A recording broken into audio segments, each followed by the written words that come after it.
Welcome to the Prosperity Podcast. Prosperity Thinkers, welcome to the podcast. On this episode, we're going to be talking about where to store your cash. And this is, we'll call it a community question. And the reason why we align this as a community question, because it's coming in through the form of through social channels, through conversations with clients and prospects, through emails, meaning this is something important right now in 2024. Kim, I know you've got some really good answers about this.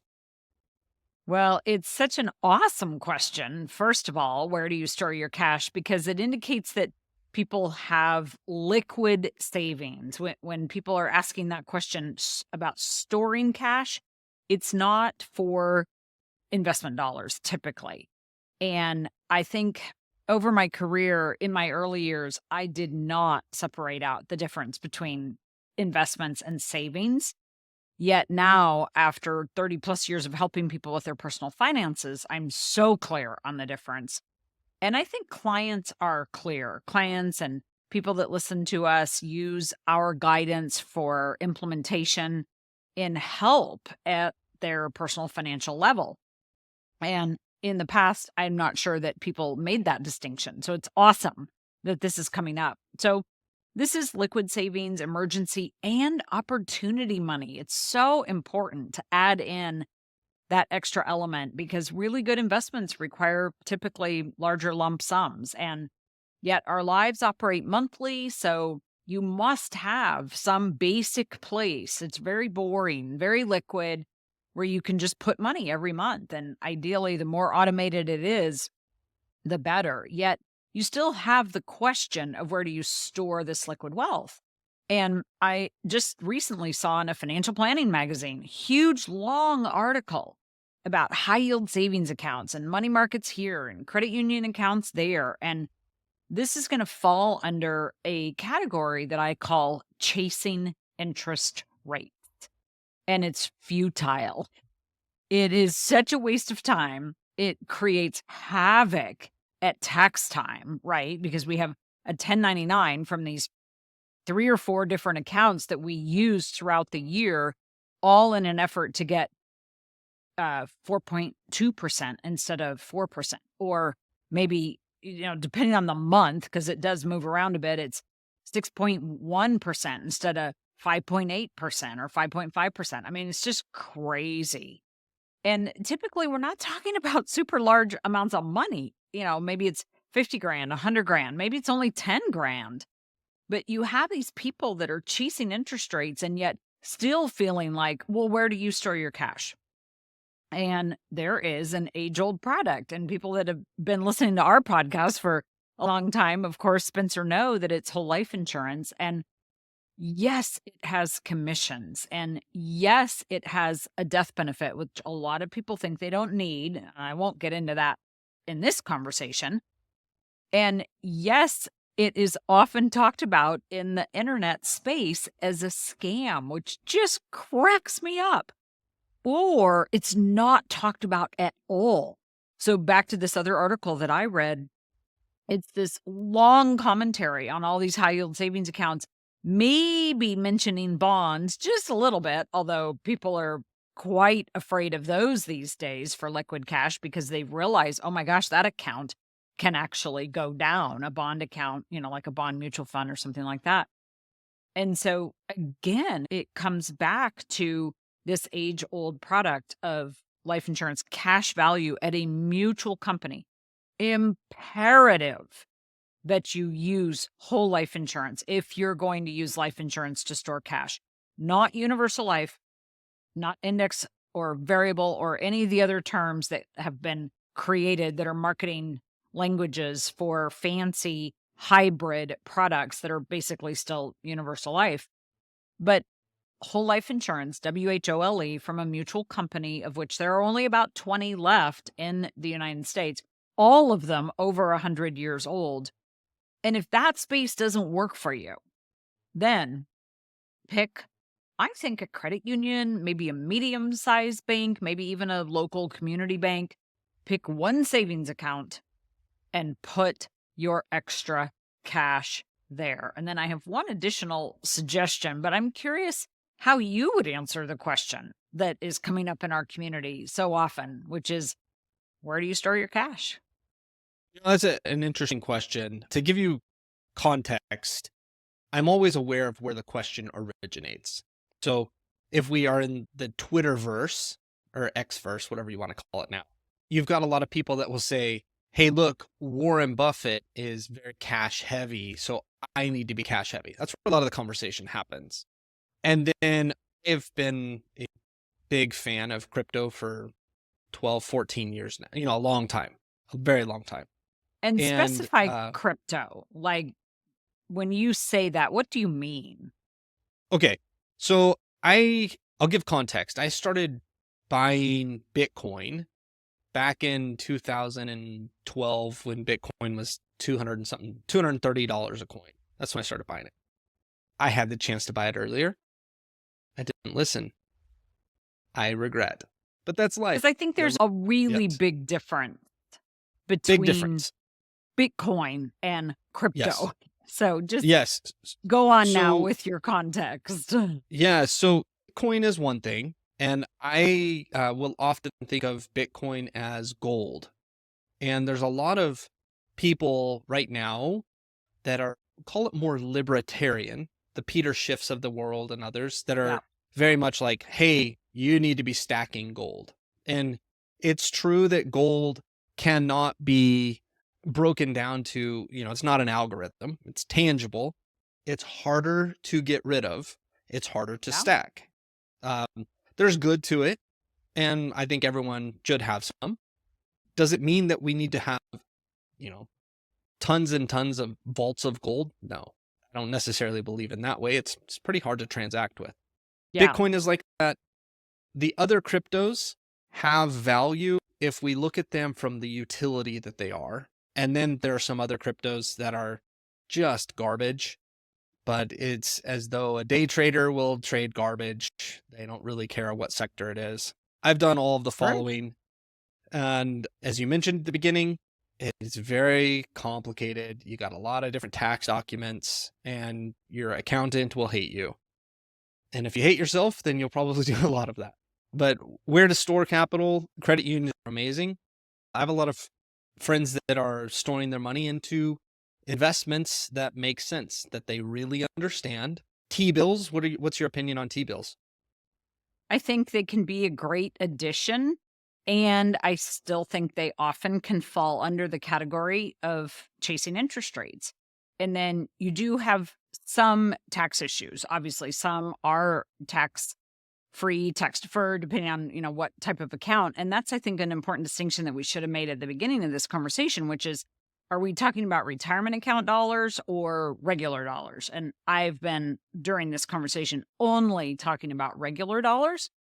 But I'm having a lot of people also ask the question about retirement account dollars because they may not want to be in the typical mutual fund stock market environment today with retirement account dollars. And so we'll handle that on another conversation. But we're just talking about after tax cash, liquid dollars right now. So let's play the context of this. I think it'd be really helpful. We'll bucket into categories of someone that say they've got their emergency fund set for the year. So they did really good. Whatever that number is, you've mentioned, and you've been great at mentioning that on the podcast because you've said, I think it's Oprah Winfrey example is, maybe her emergency fund's like, $10 million or something. It's 7 million publicly stated, but yeah. that was like 10 years ago. Maybe it is 10 million today. Oh, with inflation, it's for sure got to be 10 or more like 20 million. But, that's the runway. So we'll assume our listener has the emergency fund taken care of. Let's say they've got $250,000 of, investment cash that they can move around with, up to $250,000. Where would you bucket that person? And then we'll go to, different categories from there. Sure. Well, I really see that as opportunity money. So that emergency fund already handled whatever your family's level is. And please have a conversation around that because it's important that, especially if there's a married couple, that both spouses are on page with that number because there may be one spouse that wants a lot more liquidity and cash for their peace of mind and a different opinion from the other spouse. So good thing to have a conversation on. But then from there are all types of different spaces to look for investments, but I'm still going to go back to an investment may not be liquid. And I think we could absolutely argue, for example, that T-bills are, and that's fine. But if you have to be looking at your liquid accounts every other month or so, oh, where do I go? Where do I go? Where do I go? I'm talking about the opportunity type money, right? That doesn't typically serve you well. People don't typically have the time to do that. Then they end up forgetting about it. And they may be chasing these interest rates and being in T-bills and then in this credit union account and then that high yield savings account. And then, oh, let's throw 10 grand in I bonds or, some weird thing that comes up like that. Gosh, when I look back over that long period of helping people with their finances, I just continue to go back personally with my own dollars and for most of our clientele to the mutual life insurance company space. That's where those larger figures of liquid opportunity money, if you want to have your emergency money there, that works as well. But really, it's all about habits.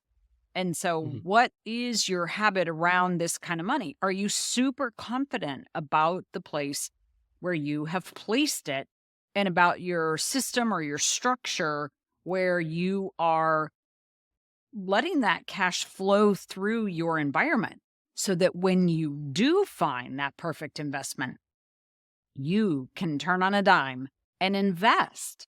That's the liquidity that's necessary to really pursue those really good opportunities. 100%. And, if we look at the ability to pounce on the opportunities, that's where you're absolutely right. And I look at so many people are chasing. And if we inverse the thinking of all of this is Warren Buffett, which is we definitely don't want to go to zero. And so any investment where we're speculating where it could go to zero, like that's what we avoid at all costs. How many of those life insurance companies have gone to zero that you know of? I would say less than a handful. I am aware of one or two. Typically, they get bought out. And this is the beautiful thing, the guaranteed cash value. And once your dividend has been paid, even that is part of your guaranteed cash value. The dividend itself isn't, but once it's been paid, it is going to be protected from those mutual companies. And this is what's so interesting. It's not in an FDIC space, but all the FDIC protection is the ability for taxpayers to pony up. Our government has a structure there called, unfortunately, Federal Deposit Insurance Corporation, but it's not a corporation. It's not insurance. It's just taxpayer ability. And it's I don't know, $10 million these days now because you can kind of combine banks and whatnot. I don't know, maybe it's 3 million. I've lost track because it's so unimportant. What's more important to me is that if we do have some type of failure, either an insurance company failure, an economic failure, a stock market failure, a situation like was in the Depression or, back in '08, all of those are potential. And then there's the black swan that we have no idea about, right? Yeah. I have more confidence in the guaranteed aspect of cash value of whole life insurance at a mutual company than anything else out there, other than like guns, water, and food, right? If you want to have a little gold because that helps you sleep at night, great, do that too. Whatever is important for your base peace of mind, do that. It's so critical to check that off your list. I'm not that way. I would rather have water and food stored, but for that opportunity money, you still have to have a place for that. And that goes back to the guarantees with a big G of a mutual life insurance company. And they're just unknown about the writers that are out there, the Twitter and X authors, the people that have the commentary in the magazines and the newspapers and the social media space just don't speak about them because they truly don't know how they work. And I can tell this because when occasionally they'll cross over and start to speak about like the whole life insurance product or a mutual company, it's 2/3 correct and 1/3 categorically wrong, which tells me that they truly don't understand the space. Yeah. Or they're selling a lie. And that's what happens a lot of the time. A lie can be told in one sentence. It often takes an entire paragraph to explain the whole truth. That is so true. I think one other piece that I admire about that product is that there is a threshold to be able to participate, meaning you have to go through someone that is knowledgeable, that can educate you, or I should say you should go through someone that's going to educate you. There's a medical threshold that you have to go through, meaning there's an actuary, some computer algorithm or a nerd has figured that out. That's valuable. That's really valuable. And then it's one of those products that you're not just doing it for the next 6 months. This is a product that you're going to live with for the rest of your life. And too often when we're young or we have a windfall or whatever, we're in it for the short term. And this all is long term. And that's what prosperity thinking is. It's very long term. Kim, thank you for sharing the product and the methodology behind it. What are some parting words that we can give our listeners that will help them out? Well, I love how you added in the element of your whole life, because think about the peace of mind that you can install in your personal finances by choosing a product in your 20s, 30s, 40s, 50s, 60s, 70s, but ideally in your younger life, that you can use for the rest of your life, where you no longer have to spend time searching for that elusive place to store cash and chasing interest rates in order to try to get a better deal. Because the whole life insurance companies move with the economy. The dividends that they pay historically every single year move with the economy, meaning they're on the lower side right now. And when our economy rises, not our stock market, our economy, then they will rise too. And it is so peace of mind oriented to know that part of personal finance is handled.